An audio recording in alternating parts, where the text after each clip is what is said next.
Pinupuri ka namin, O Diyos, Ama, Anak at Espiritu Santo. Salamat, Ama, na ibinigay mo sa amin si Jesus na iyong anak, na namatay para sa aming kasalanan, iyong muling binuhay, iniakyat at iniluklok sa iyong kanan sa langit.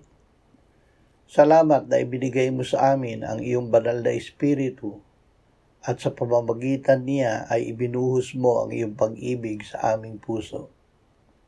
Salamat, Ama, na ang pag-ibig ay hindi nakabatay sa aming nararamdaman, kundi sa iyo na umibig sa amin at nagbigay sa amin ng iyong anak at ng iyong banal na Espiritu na ngayon ay nananahan sa amin. Salamat sa katiyakan na dahil sa iyo ay makaiibig kami ng iyong pag-ibig. Amen.